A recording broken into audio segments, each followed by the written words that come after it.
3/4/2026 இன்றைக்கு சில மணி நேரங்களுக்கு முன்பாக உலகத்தில் நடந்து முடிஞ்சிருக்கிற மிக பேசுபொருளாக அமைந்திருக்கிற பல விடயங்கள் தொடர்பாக இந்த காணொலியில நாங்கள் பார்க்க இருக்கிறோம். குறிப்பாக அமெரிக்காவினுடைய அதிபர் சொல்லியிருக்கின்ற மிக முக்கியமான கருத்துக்கள் தொடர்பாக இந்த வீடியோல நாங்கள் பார்க்க இருக்கிறோம்.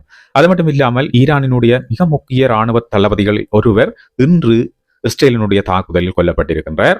அந்த விடயங்கள் தொடர்பாகவும் நாங்கள் மிக கிளீனாக பார்க்க இருக்கோம். அது மட்டும் இல்லாமல் ஈரானினுடைய தலைநகர் டெஹ்ரானில் பல இடங்களில் ஏராளமான வெடிப்புச் சத்தங்கள் கேட்டுக்கொண்டிருப்பதாகவும் பல இடங்களில் தாக்குதல்கள் நிகழ்த்தப்பட்டிருப்பதாகவும் சொல்லப்படுகின்றது. அந்த விடயங்கள் தொடர்பாகவும் நாங்கள் பார்க்க இருக்கோம். மேலும் ஈரானினுடைய மிக உயரமான பாலம் ஒன்று இன்று அமெரிக்காவினுடைய தாக்குதலில் தகர்க்கப்பட்டிருக்கின்றது. இந்த விடயங்கள் இன்று உலகத்தில் மிகப்பெரிய பேசுபொருளாக மாறி இருக்கின்றது.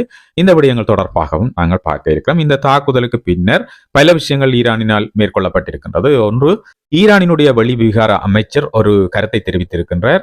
இது இன்று உலகத்தில் மிகவும் முக்கியமான ஒன்றாக பேசப்படுகின்றது. அது மட்டும் இல்லாமல் ஈரானினுடைய இராணுவம் இன்று ஒரு காணொலியை வெளியிட்டிருக்கின்றது. அந்த காணொலியில் வளைகுடாவில் இருக்கின்ற முக்கியமான உயரமான பாலங்களினுடைய வரைபடம் அந்த காணொலியில் வெளியிடப்பட்டிருக்கின்றது. இது இன்று அதிர்ச்சி ஏற்படுத்தி இருக்கின்றது. இனி வருகின்ற மணி நேரங்களுக்குள் இந்த பாலங்கள் தகர்க்கப்படுமா, இந்த பாலங்கள் மீது தாக்குதல்கள் நிகழ்த்தப்படுமா என்ற சந்தேகங்கள் எழத் தொடங்கி இருக்கின்றது. இந்த செய்திகள் உட்பட இன்னும் ஏராளமான முக்கியமான செய்திகள் இந்த காணொலியில நாங்கள் பார்க்க இருக்கிறோம். காணொலியை ஸ்கிப் பண்ணாமல் தொடர்ந்து பாருங்க. இது உலக விவரம்.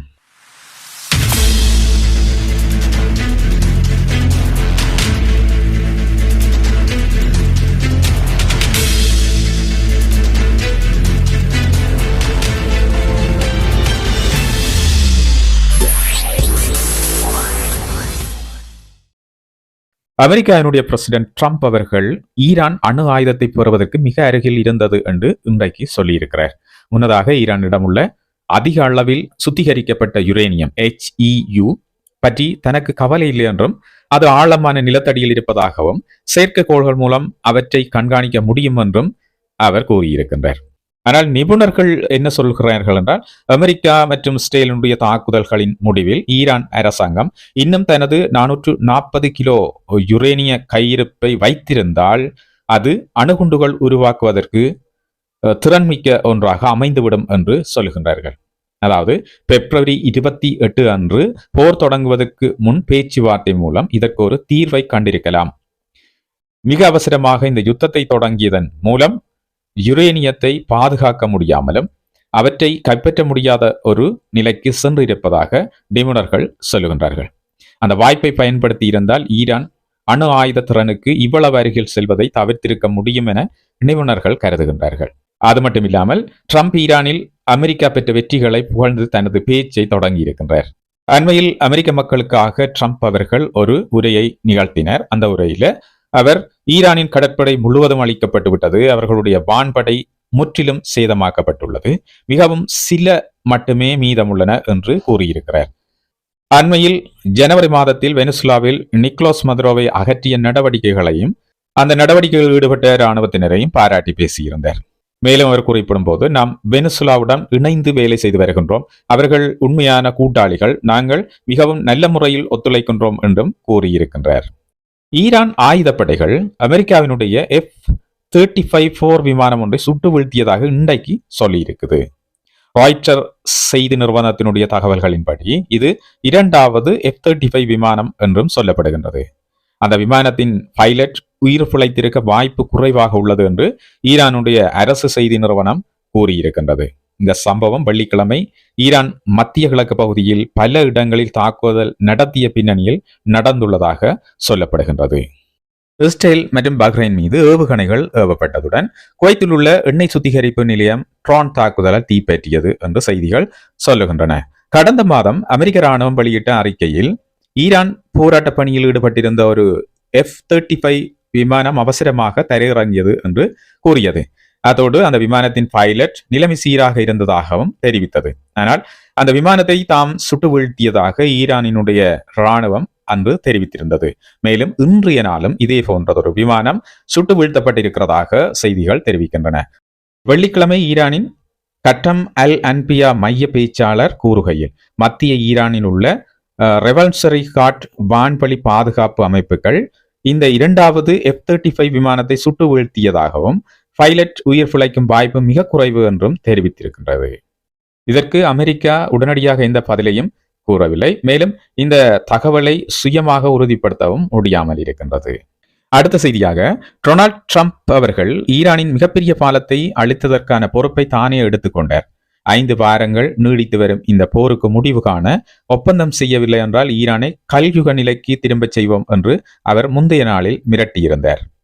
அமெரிக்காவினுடைய அதிபர் டெக்ரான் மற்றும் கராச் இடையே புதிதாக அமைக்கப்பட்ட 136 மீட்டர் உயரமும் $400 மில்லியன் செலவிலும் உருவாக்கப்பட்ட B1 தொங்கு பாலம் இடிந்து விழும் காட்சிகளை தன்னுடைய வலைத்தளத்தில் பதிவிட்டிருந்தார். அந்த பாலத்தின் ஒரு பகுதி கீழே உள்ள சாலையில் கரும்புகை எழுந்தபடி சரிந்து விழுகின்ற காட்சிகளை நீங்களும் தற்போது பார்க்கக்கூடியதாக இருக்கின்றது. ஈரான் அரசு ஊடகமான கராச் தகவலின்படி இந்த தாக்குதலில் 8 பேர் உயிரிழந்ததாகவும் 95 பேர் காயமடைந்தனர் என்றும் சொல்லப்படுகின்றது. பாலத்தின் நடுப்பகுதி 2 முறை தாக்கப்பட்டிருக்கின்றது. பின்னர் வெளியான படங்களில் அந்த முக்கிய கட்டுமானத்தின் நடுப்பகுதியில் பெரிய இடைவெளி ஏற்பட்டிருப்பது தென்படுகின்றது. ஈரானில் மிகப்பெரிய பாலம் முற்றிலும் இடிந்து விழுந்து விட்டது, இனி ஒருபோதும் பயன்படுத்த முடியாது என்று ட்ரம்ப் தனது ட்ரூத் சோஷல் தளத்தில் பதிவு செய்திருக்கின்றார். மேலும் சமரசம் ஏற்படவில்லை என்றால் இதற்கு பிறகும் பல தாக்குதல்கள் தொடரும் என்றும் எச்சரித்திருக்கிறது குறிப்பிடத்தக்கது. அதேவேளை பாலத்தின் மீது தாக்குதல்களை நடத்தி கொண்டிருந்த போது இந்த பாலத்தில் பொதுமக்கள் பயன்படுத்தினார்களா என்பது இன்னும் தெளிவாக தெரியவில்லை. ஆனால் பாலத்தின் ஒரு பக்கத்தில் ஒரு லாரி நின்றது போல தெரிகின்றது. மேலும் ஏற்கனவே சேதமடைந்த பகுதிகளில் ஒரு ஏவுகணை தாக்கும் காட்சியும் ஒரு வீடியோவில் காணப்பட்டது. இந்த தாக்குதல்களை தொடர்ந்து அமெரிக்காவினுடைய ஜனாதிபதி டொனால்ட் ட்ரம்ப் அவர்கள் ட்ரூத் சோஷல் மீடியாவில் ஒரு பதிவில் இந்த தகவல்களுக்கு தான் பொறுப்பேற்பதாக கூறியிருக்கிறது. இஸ்ரேல் ராணுவம் வியாழக்கிழமை வெளியிட்ட ஒரு தகவலின்படி அண்மை தாக்குதல்களில் மேற்கு ஈரானில் இருந்த நிலத்திலிருந்து நிலத்திற்கு ஏவுகணை தாக்குதல்களை மேற்கொள்ளும் படைப்பிரிவின் கமாண்டர் ரொக்கரம் அஸ்மி கொல்லப்பட்டார் என்று சொல்லியிருக்கின்றது. மேலும் ராணுவம் கூறியது, அஸ்மி பல முறை இஸ்ரேலுக்கு எதிராக ஏவுகணைகள் ஏவுவதில் பொறுப்பாக இருந்தார். அதே பிரிவைச் சேர்ந்த மேலும் 3 படை தளபதிகளும் அந்த தாக்குதல்களில் கொல்லப்பட்டதாகவும் அவர்கள் இஸ்ரேல் பகுதிகளுக்கு ஏவுகணை தாக்குதல்களை வழிநடத்தியவர்கள் என்றும் செய்திகள் தெரிவிக்கின்றன. இஸ்ரேலுக்கு எதிராக ஏவுகணை ஏவுகின்றவர்கள், ஏவுதளங்கள், ஏவுகணைகள் மற்றும் அதில் ஈடுபட்டவர்கள் எவராக இருந்தாலும் அவர்களை தொடர்ந்து தேடி நடவடிக்கை எடுப்போம் என்று இஸ்ரேலினுடைய ராணுவம் வியாழக்கிழமை தெரிவித்திருக்கின்றது.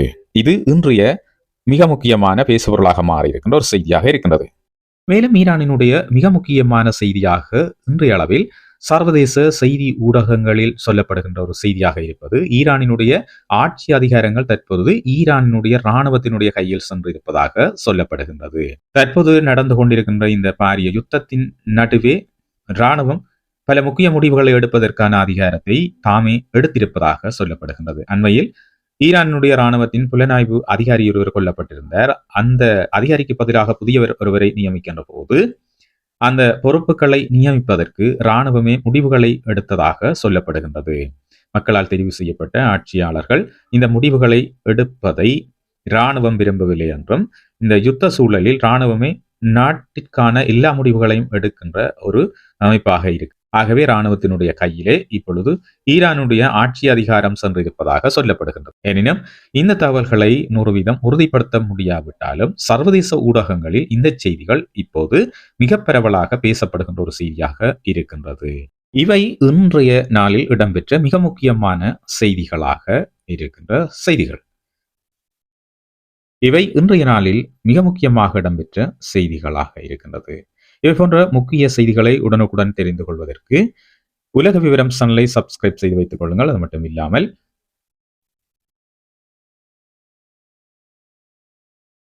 இவை இன்றைய நாளில் இடம்பெற்ற மிக முக்கியமான செய்திகளாக இருக்கின்றன. இதுபோன்ற உடனுக்குடன் செய்திகளை தெரிந்து கொள்வதற்கு உலக விவரம் சேனலை சப்ஸ்கிரைப் செய்து வைத்துக் கொள்ளுங்கள். மேலும் பெல் ஐக்கனை கிளிக் பண்ணி ஆல் அண்ட் ஆப்ஷனை கொடுத்து வையுங்கள். நான் பதிவிடக்கூடிய அனைத்து செய்திகளும் உங்களை உடனடியாக வந்து சேரும். காணொளி பிடித்திருந்தால் லைக் பண்ணுங்கள். மேலும் உங்களுடைய நண்பர்களோடு இந்த காணொளியை பகிர்ந்து கொள்ளுங்கள். செய்திகள் தொடர்பான கருத்துக்களை பதிவிடுங்கள். மேலும் ஒரு புதிய உலக விவரத்தோடு உங்களை சந்திக்கின்றேன். வணக்கம்.